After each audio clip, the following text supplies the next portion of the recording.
Welcome to the Conscious Pivot Podcast with international speaker, business mentor, best-selling author of Pivot, and your host, Adam Markell. The Conscious Pivot shares the stories and wisdom of people who have successfully reinvented some area of their business and personal life. You'll gain powerful insights into how you can fully embrace new opportunities, increase your performance, and master the art and science of innovation and resilience. So please join Adam as he guides you on your conscious pivot. Hey, everybody. Welcome back to another episode of the Conscious Pivot Podcast. I'm your host, Adam Markell. I always like to say that's kind of just, it's the only time of the day and really at all that I get to just sort of say my own name in full, like introduce myself pretty frequently. Hi, I'm Adam, but to say I'm Adam Markell, it's kind of a fun thing. So I highly recommend it. You guys sit in front of a computer and turn on a microphone and just say your own name for fun's sake. And this is just nothing but fun. I feel incredibly lucky and blessed to be sitting here in this moment, sitting in my office, sitting in my seat, sitting here knowing that ahead of us in the next little while, we have a great conversation with a perfectly new friend. So this is really, really cool stuff. And just as we were greeting each other, and I'll share more about him and introduce him in just a second. But one of the first thing actually came out of my mouth when we got on Zoom together was just to say, it's a good day to be alive, man. It's a good day to be. And, I love it. Yeah. Breathe. Just what a great reminder. 'Cause, so much I think of what I lose track of, and I got to assume this is true for everybody, is just losing track in the moments of the day, just truly how joyful I am to be alive and grateful and lucky and privileged and every other thing just to be. And I just feel like we take those things for granted. I know I do. I take those things for granted. Just like in a business sense, often I find with people that we work with that a lot of people take for granted how good they are at things, how much expertise they have, how much they have that's worth sharing with other people, meaning how many things they actually have to say that would be valuable for others. And I think they do that because, and I just use myself as an example, because we will take it for granted that this is who we are and this is what we do. And so why is that? At a certain point, if you walk past a wall, that has some art on it, maybe the first time you walk past that wall, you think, wow, that's really beautiful. That's incredible art. But if you pass that wall and you pass that art every single day for 20 years, I don't know that in year 18 that you walk past that wall and with the energy of wonder and the eyes, like the eyes of a child, the enthusiastic apprentice viewpoint, that you look at that wall and go, oh my God, those colors, and that's just so interesting and it's so magnificent. I think at just a certain point you go, oh, just a wall. It's just that, it's that art, on the wall. And I think we look at ourselves in the same way. Maybe I'm not as wonderful or as unique or as somehow uniquely qualified to share something with others as I might otherwise believe if it were the first time I was experiencing myself for the first time. So maybe in this moment, as we start, we can all feel into that energy of what it would be like, and how is it that we consciously create an experience of being that is us experiencing ourselves being, maybe for the first time, or with just a new set of eyes, and truly appreciating just how magnificent we are and how unique we are. I think it was in Og Mandino's amazing book, The Greatest Salesman in the World, that there's one of the scrolls is that I'm the world's, I'm this unique creature, this unique creation of nature.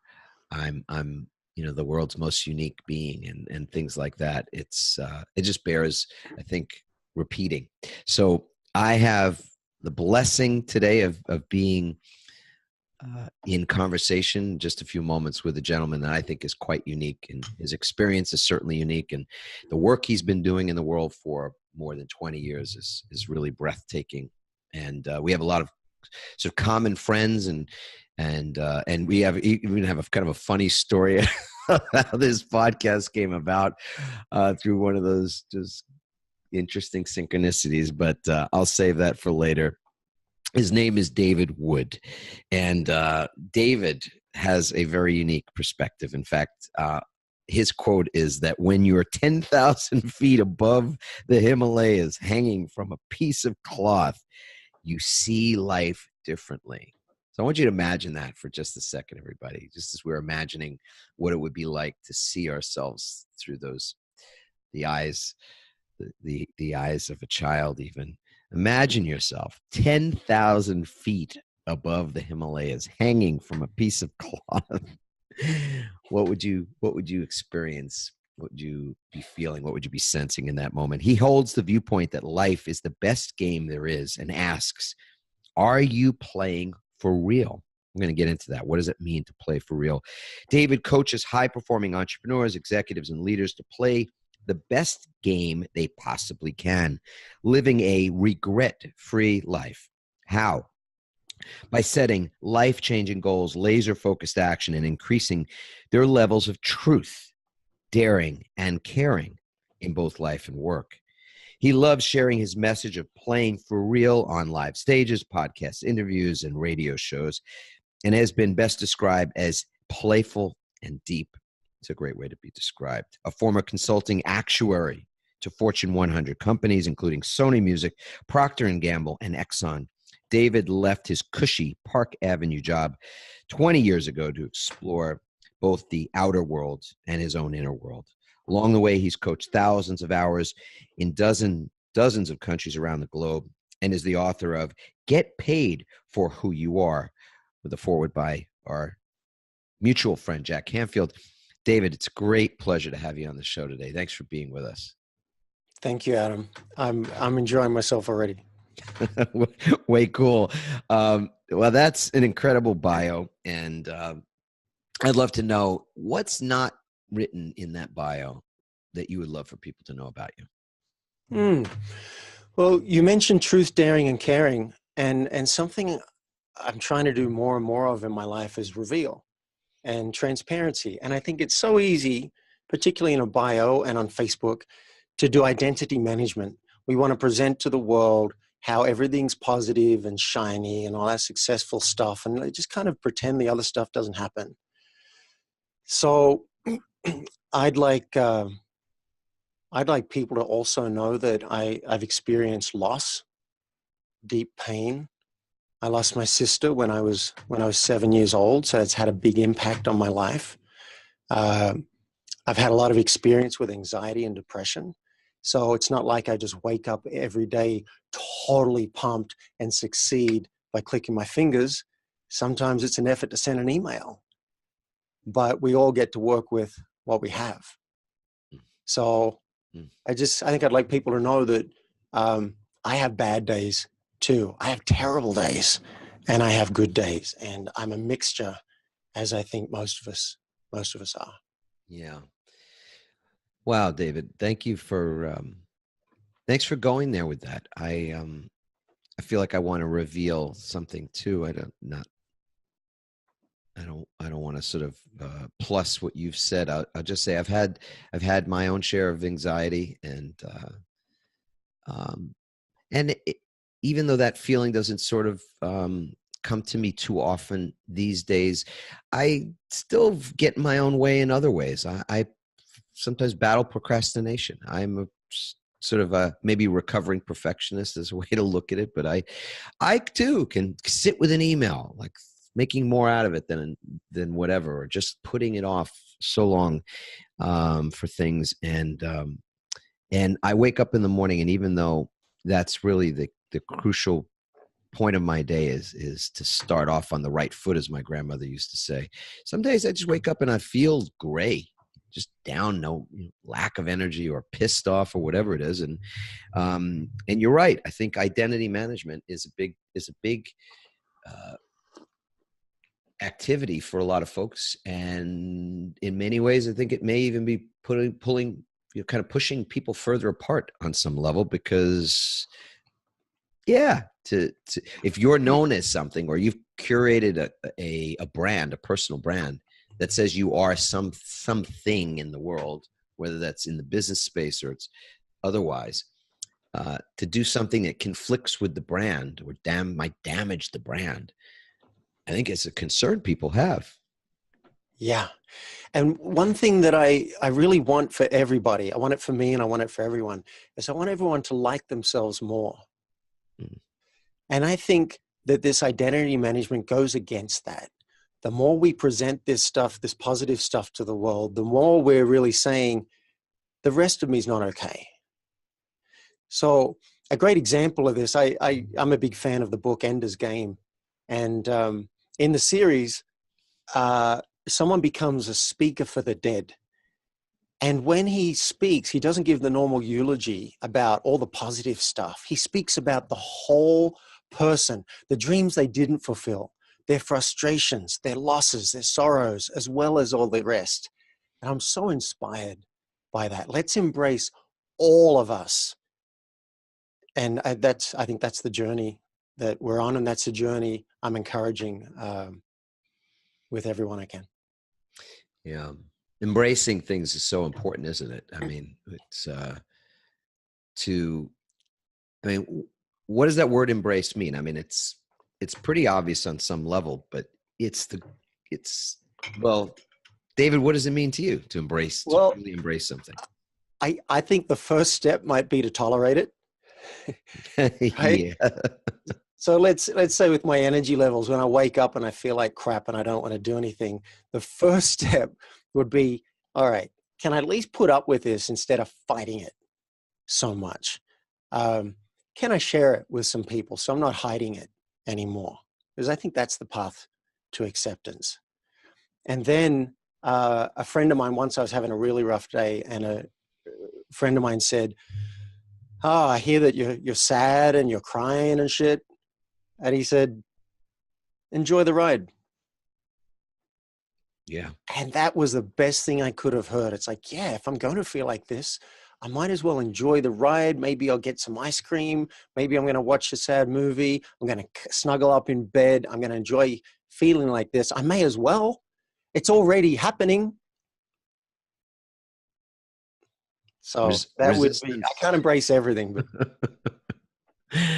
Yeah. And think about it. If we resist it, it's a different, there's another energy that gets involved in it that sort of even maybe exacerbates it on some level. I think meditation has become something that I've been more interested in of late.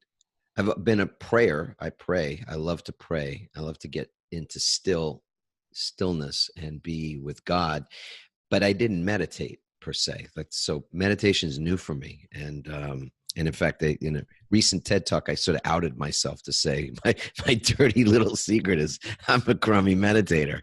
But I got a little bit new leverage on a meditation recently in the idea that there's no first of all, there's no right way or wrong way to do it. And the key is to not think I have to keep my mind still anyway. It's just like allowing the thoughts to be present, almost as though you look up in the sky. And I'm a big visual learner. So as I look at something, I take it in. Imagine looking up at the sky and seeing clouds. I mean, it's a very common experience for us. We just look up, see the clouds. And you look up 10 minutes later, the clouds are different.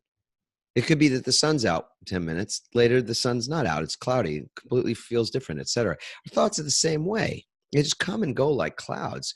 And yet we sort of, it would be almost like trying to reach up. You think about the way we dwell on shit and go, oh, I feel like crap, or, this person's ignoring me, or, I didn't get that job, or the money's tight this month, or whatever it is. We just obsess about stuff, right? And you look up at that cloud of that thing and just try to grab your hands around it and hold it and keep it, right? That's not the nature of it. It just, for will change and pass on its own, except we're trying to, make so much out of it. So the thoughts themselves are just not truth. They're they're literally a thing that does not necessarily represent truth. Do you buy into that, or is that? I agree with you. I think the mind is trying to help. I think that's why that's happening. If it didn't do that, we might die, get killed by a bear or hit by a car or something. So the mind is latching onto something it thinks it's a problem and wants to work on it. It's just that we're not really being chased by tigers every day anymore. So it's not necessary. But you're right. I had last night, I had a date with someone recently who I really like. I want to see her again, but nothing's exclusive. And last night she had a date with someone else. Mm. And it keep coming into my mind, and I'm playing poker with the boys. I'm having a good time. It come into my mind, and I can see how I could latch onto it and worry about it and try and work it out and protect myself. And I didn't do that. Fortunately, in this case, I noticed it. I'm like, all right, I'm good. I hope she has a good time. And I go back to what I was doing. So that's part of the game, right? Can we not get latched onto those thoughts or those things that are problems? If you're going to work on it, work on it.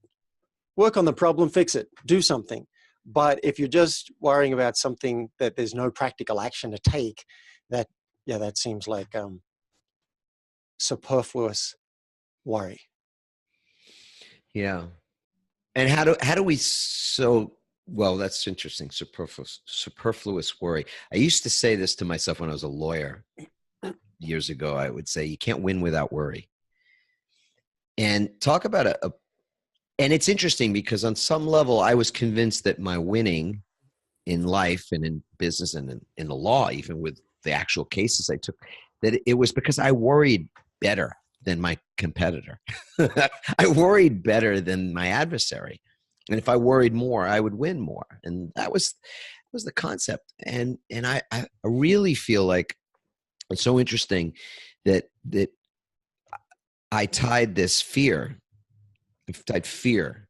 to accomplishment. There was kind of a link between those two things that they were together. And now I certainly feel that, as you say, when there's a problem to deal with, you've got to deal with it. But there's also an opportunity to create space for not just for the problem to resolve itself, but for the way I approach the problem to be guided from a different place. So as opposed to me being guided from fear, the fear of loss, the fear that something's going to be taken from me, that I have to protect and guard myself, that whole guarding way of being just had me competing with the world and endlessly anxious and in angst and angry a lot of the time and unhappy. And that's a whole, I think that's an epidemic in our world, that we are so on guard, and we can live on grace instead of being on guard. We can live in a guided way versus in a guarded way. It is an epidemic. I grew up thinking that my circumstances is what would give me happiness or pain. This is how I grew up. It wasn't even told to me. Everybody lives like that. If you improve your house and your money and your relationship and everything, you'll be happy. But I've since come to believe, after a lot of work with Byron Katie, that she says the worst thing that can happen to you is a thought. And I've since come around to that way of thinking. It took some time. But I've realized when my thoughts are painful, I'm in pain. And when my thoughts are good, regardless of what's happening around me, I'm good. So I acknowledge that most of the world doesn't live that way, and that's fine. But when you do start to take on that point of view, oh, wait a minute. Is it possible, as you're saying, Adam, that my thinking could be causing a lot of my pain and stress and worry, and that it's actually not required? Then the question becomes, how do you shift it? And I just had this conversation with a client this week, and he was stressed, and we identified like what's behind everything. And at the bottom, we finally got to the thoughts, because most of us don't even know what the thoughts are. They're just there. It's reality. They're not thoughts. It's reality. No, it's thoughts. We got to, he's like, am I enough? Am I enough? Are people going to think that I'm enough? That was his thing. And he's found two ways to combat it, two very different ways. One is we can use, he's using ritual, which is interesting because I know that's a big topic for you. He's got daily disciplines that he's actually doing now, and he's feeling great about himself. So we identified that that has shifted his inner confidence, just doing what's right for him. I call it integrity. And the second thing is, which he brought up, is the core beliefs. And I use the Byron Katie work with my clients for that, which I find is like, it's like a mental ninjutsu.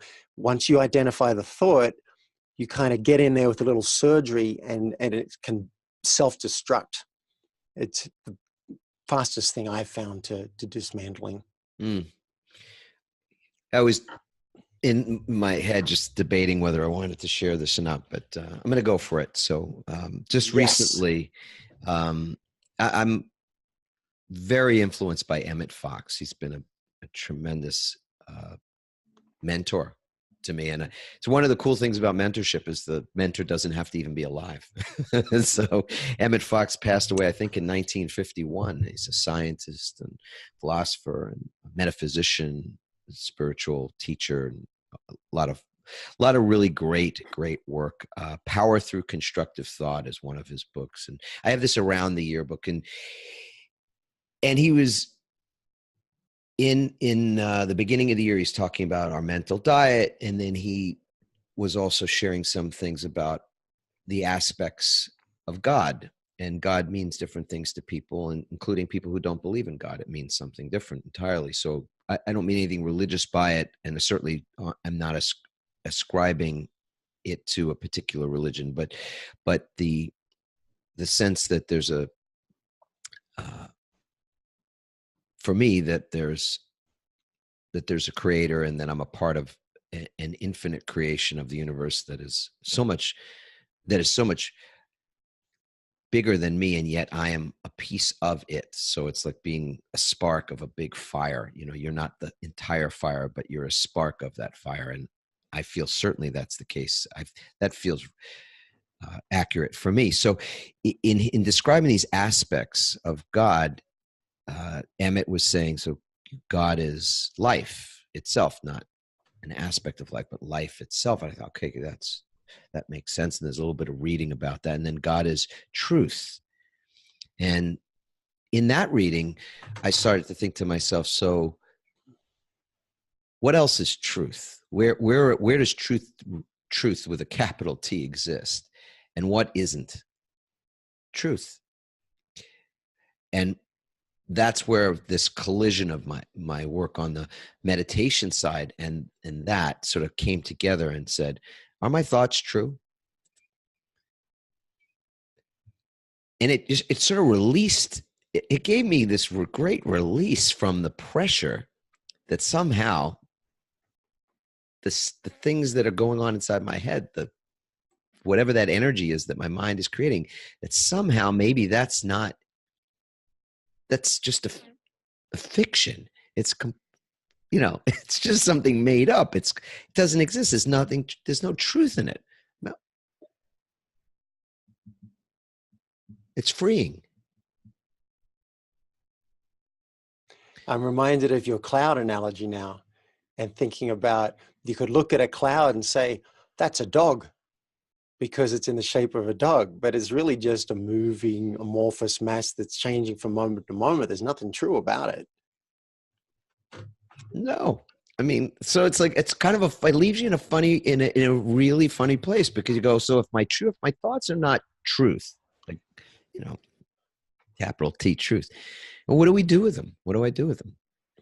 You notice them. You can be aware of them. You can examine them. Yeah. That's the Byron Katie work, is actually put a flashlight on it and just investigate, is this true? Right. I haven't found one. I don't know if I've found one yet that I'm absolutely sure is true. Exactly. Yeah. It's funny. I mean, this idea of embracing is also pretty cool, I think, because like you said, there's ways to approach it. You can resist it, you can accept it, you can ignore it, which I think we do a lot of times. Things in our lives we don't want to deal with, we just sort of ignore, and we can embrace them. There's something really, I think, special about embracing. Ram Dass said, we have to make friends with change.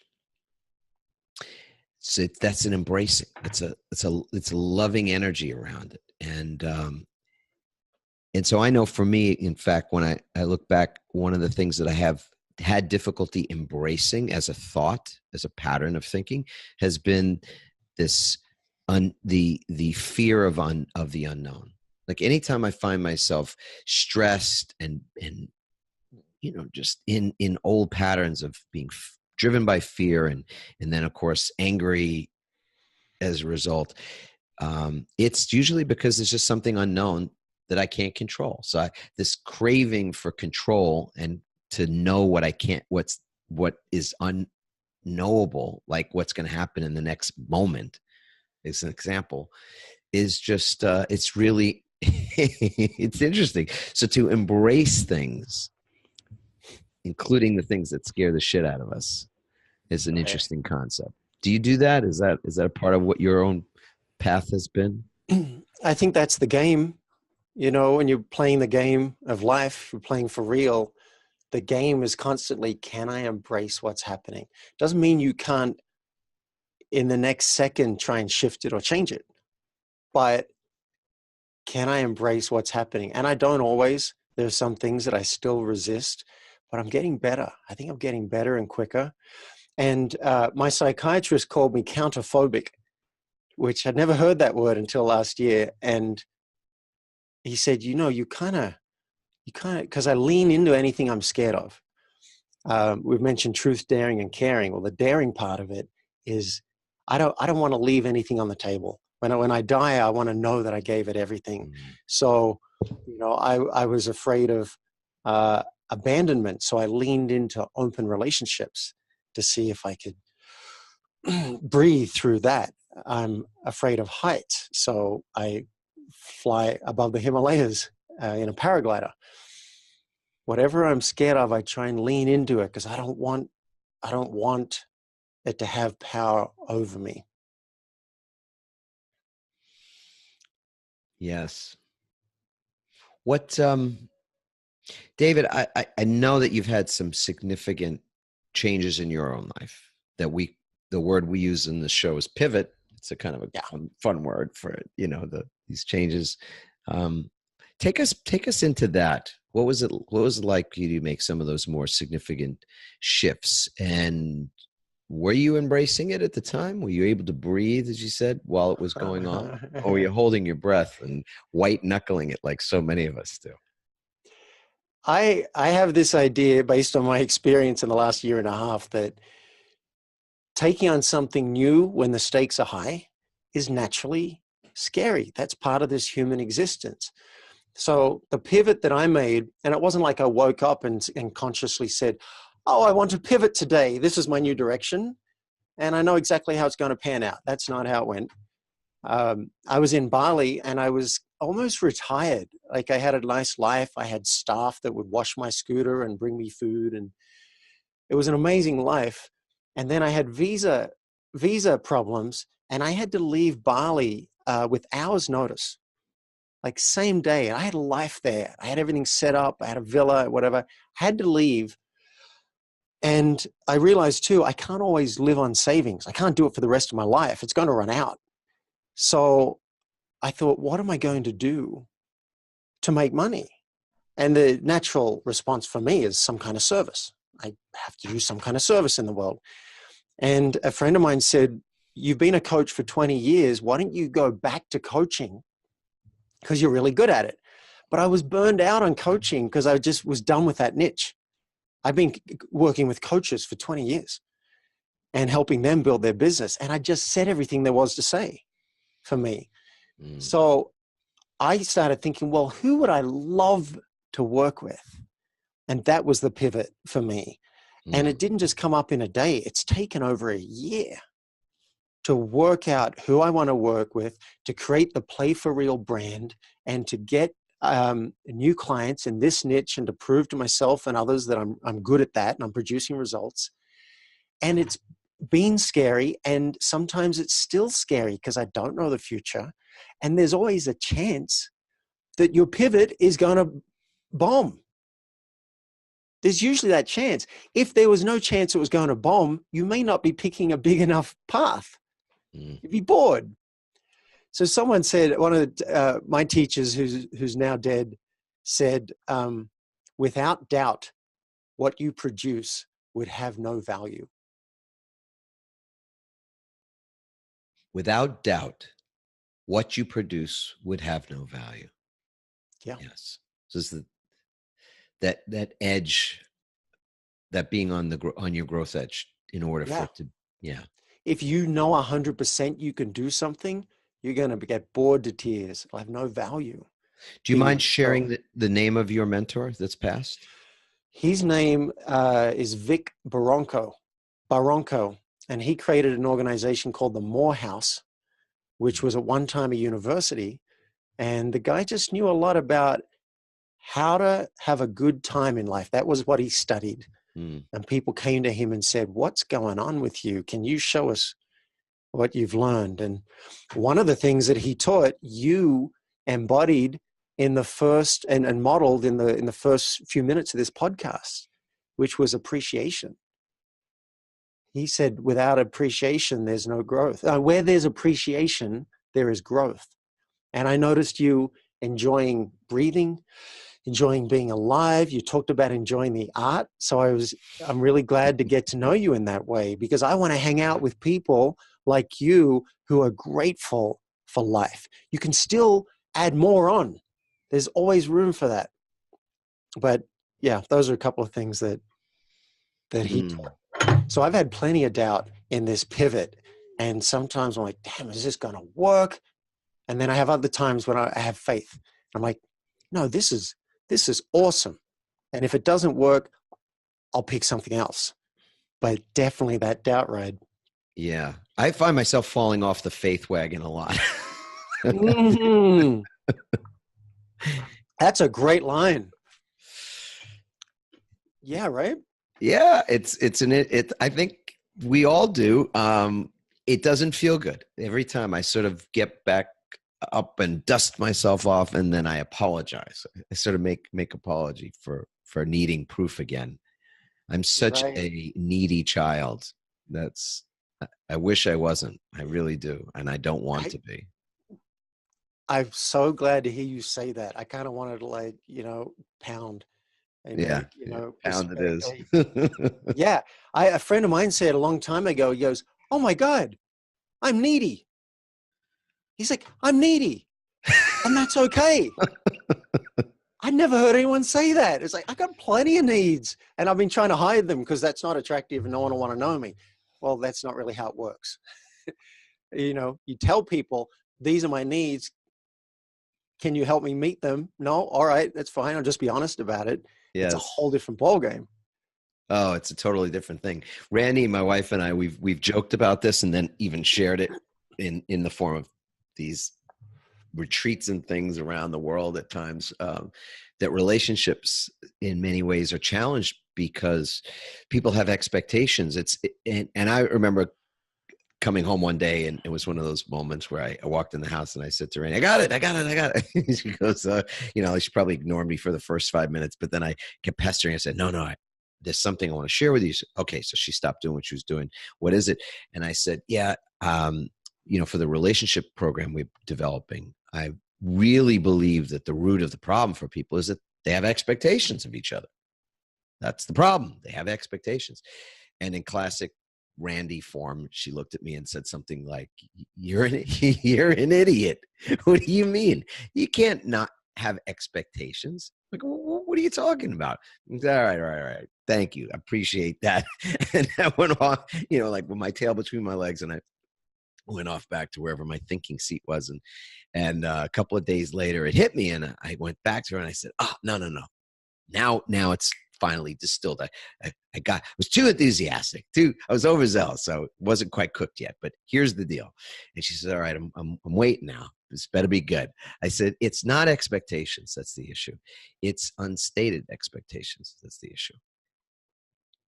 And she did what you just did and nodded. And I said, okay, so that's where I think we meet people too in this area of when you don't share what it is that you want or your needs, as we were just discussing them. Like, you keep those things to yourself. They're your dirty little secrets, like that you need something, whatever that something is, whether it's in bed or it's by way of any other thing. Then you're setting yourself up and that partner for failure.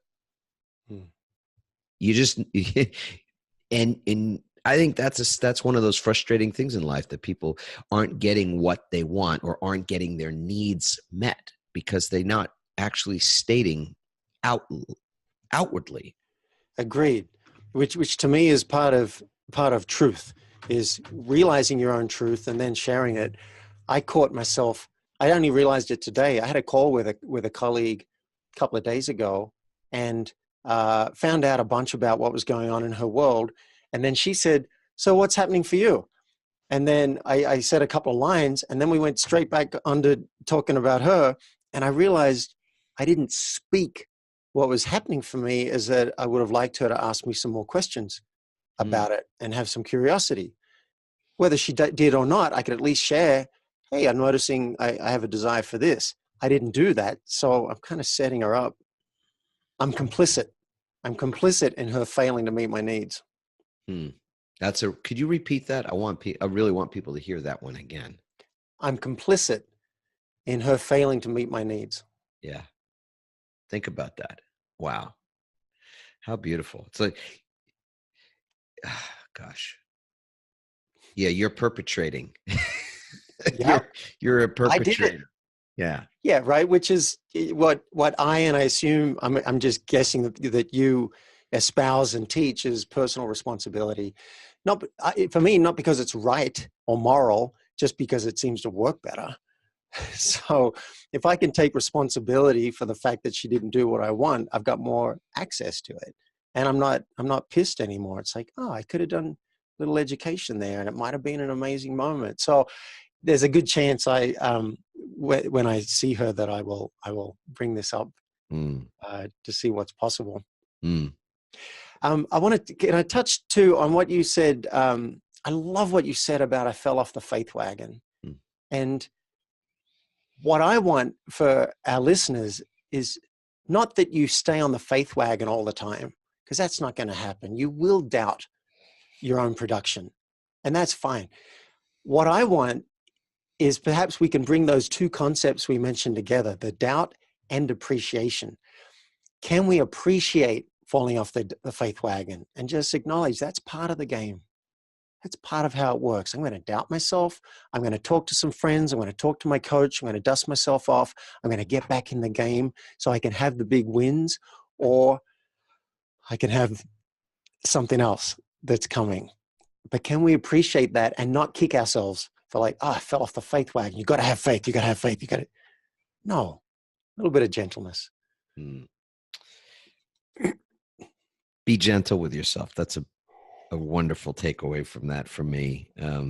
You said the end. I want to just close a couple of loops. You mentioned a book called The Ender's Game, and I'm not familiar with that game. Who's the author of that book? Ender's Game. I am going to look it up now. I think it's Orson Scott Card. Thank you. Yeah, Ender's Game was a big movie recently with Harrison Ford in it. And I'm a sci-fi fan, and the book just blew me away. And then, as I said, The Speaker for the Dead, when that came through, I was like, oh. Wow. Way cool. And then Byron Katie she's a member of this TLC group, the Transformational Leadership Council, which is a group. I believe so. I believe she's a member. I would be so surprised if that's true, and excited. Yeah. So, I'm going to well, look it up right now. I'll check on that too. But you and I are both members of this wonderful organization that was I know started that's true. by Yeah, Jack Canfield. she's not listed. She's not listed. I thought Byron Katie was a member. Maybe she spoke She, there or something, and that's where I saw her name. that would be awesome. I think I tried to make that happen. But I just see her like kind of like an Eckhart Tolle. Like I see her as like so far up there. I can't see why she'd want to come and really be relational with people. I don't know that. I spent a bit of time with her. I don't know that that's really her thing, but it'd make my life if she if she came to hang out. Yeah. There's some people that come and go in that organization from time to time. You just see them there, like a Lynn Twist, for example. She's not there. Marianne Williamson, or Marianne Williamson, exactly. John DiMartini. I've seen some people come and and that's where, for people that little trivia here, but the Transformational Leadership Council is where they filmed The Secret. So Rhonda Byrne's ridiculously successful video and later book than the video was filmed at a TLC retreat. So one of those little things where all those folks were at the time. What's a great Byron Katie book that you could recommend to our folks? I think her first one is good, Loving What Is. That's a nice introduction.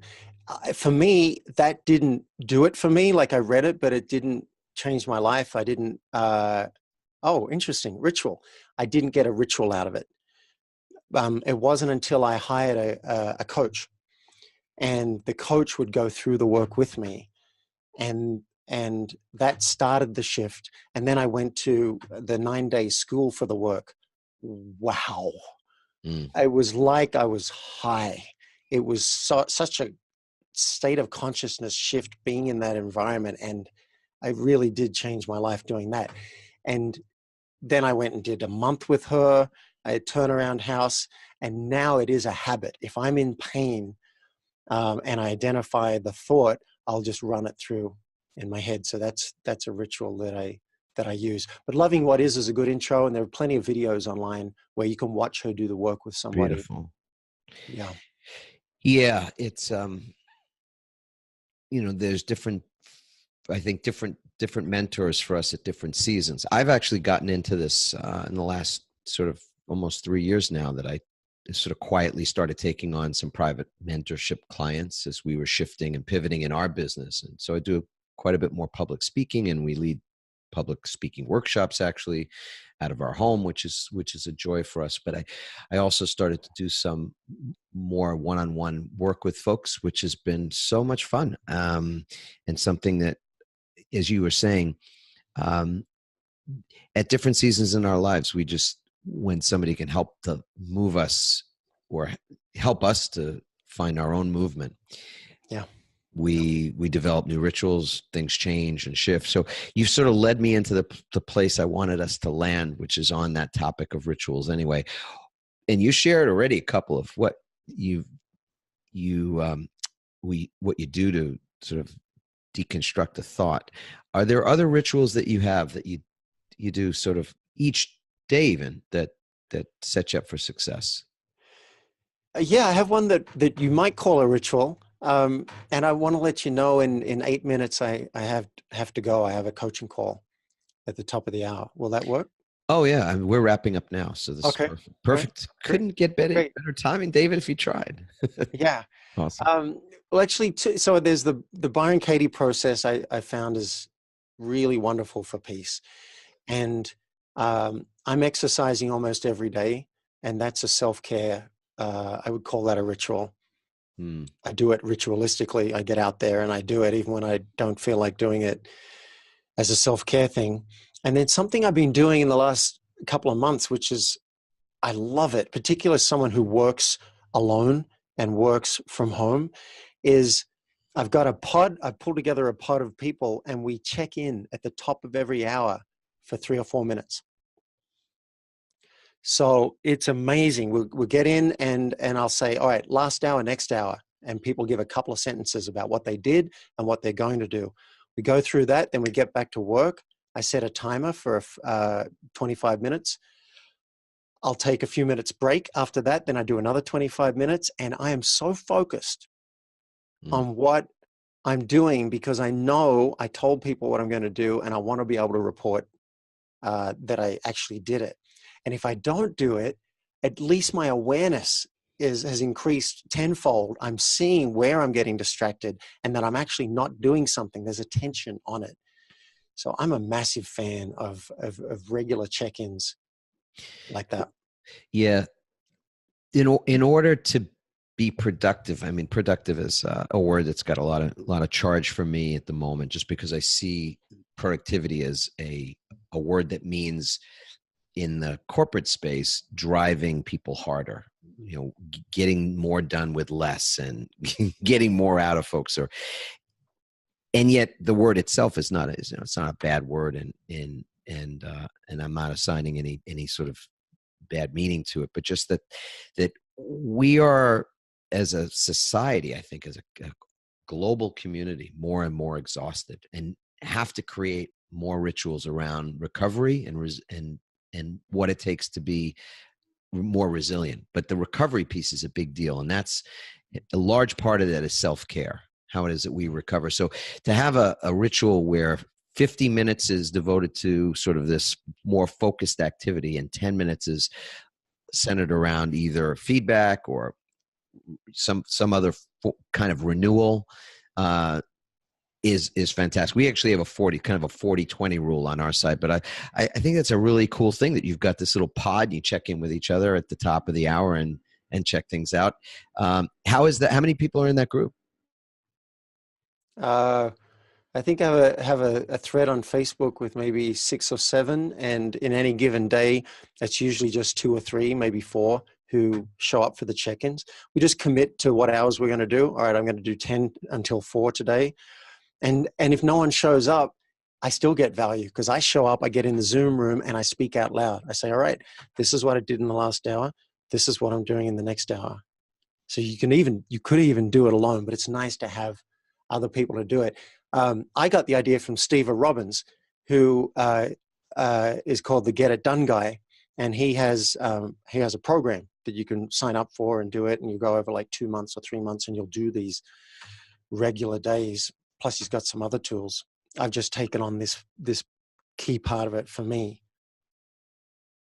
And you've seen that your focus has increased, and the accountability that you have is also ramped up? I think everybody should go through this process, because I had no idea how scattered I was. When I say I'm going to do this, and then the whole hour goes by and I did 5 other things, I didn't know that my mind was like a monkey on crack. Yeah. So this has been really valuable for me to see if what I say matches what I do, and then bring them into alignment. Yeah. I think there's huge value in that. Great tool. So first of all, David, I'm going to wrap things up, say a couple of things, and thank you again. But just right now, thank you so much for your time and for the insights that you've shared with this community. Really appreciate you. You're welcome. And may I make an offer to the community? Well, what's great about the way we have this set up actually is that our show notes have all of the URLs and things of that sort. So it's really terrific. Perfect. The one thing I will share as we depart is, again, when it comes to these rituals for creating self-care, for being more resilient, being able to just utilize what is, all of these things, I think it's really fundamental that we are committed to something like what you described, just some new practice, especially when we know that we're kind of in our own way. So our community is called Start My Pivot on Facebook. Most of the folks who are listening to this know that already. So feel free to go to startmypivot.com and / this word, resilience. And what's there for you is our resilience regeneration toolkit. So it's something we've been working on for many months. It sort of started out as a little project where it was going to be kind of a kickstart guide or something. And then it morphed into what is almost like a treatise on how it is that we can recover mentally, emotionally, physically, and even spiritually during the day to get recharged, recover, and become more resilient. And a big component of that is what you said, David. It's really centered around self-care, rituals for self-care. So I thank you so much for teeing that up. love this episode. And regardless of, folks that are listening to us, however you felt about it, we love your feedback. We love it if you love it, but your truthful feedback is really what's so valuable to us. So at adammarkel.com/podcast, you can leave a comment. We'll reply. More likely than not, it's me replying to that. I love doing that, and I appreciate the honesty. So please leave your feedback there. And lastly, as we started with our own appreciation for this present moment, I'm reminded of what a blessing it was that I got to wake up today, and a blessing that, David, that you got to wake up today as well. And for everybody, wherever you are right now, I don't need to know you by name in this moment to know that it's a blessing that you woke up. And I hope that you feel that way as well, and that you're willing to set the intention as you're listening to this right now, that you wake up again tomorrow. I know I'm going to put my hand here on my heart and set that intention, because there's no guarantee that any of us do get to wake up again. And in fact, tomorrow, as you're taking that first waking breath, as I know you will, I'm confident you will, and I have faith that you will, that in that moment that you're taking that breath, that you can be aware that people are taking their final breath. Babies are also being born, and they're taking their first breath of life. So something really sacred and even holy about that moment. You can take 10 seconds. This is the ritual, if you will, that I'd love to encourage you, and will encourage you to take on, which is to take 10 seconds, just 10 seconds, to put your feet on the floor tomorrow and feel gratitude and appreciation as you take that breath. Appreciation for yourself and for every other divine being in our glorious universe. And if you're inclined to even declare these words out loud, they've changed my life. I've gotten to share them all over the world, and maybe they'll offer you something as well. I love my life. Those are the 4 simple words. I love my life. I love my life. David, do you love your life? In this moment, I do. Beautiful. Ciao for now, everybody. Full show notes will be available to you. You can find out more about David, his work, his coaching, and ways in which you can play with him. In fact, I already know we're going to have a special gift for you waiting there. So please go ahead and check that out, and subscribe, and we'll see you soon. Ciao for now.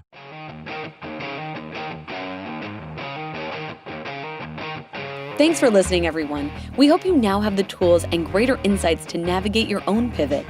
Help us inspire others by sharing this episode and leaving your comments over at adammarkel.com/podcasts.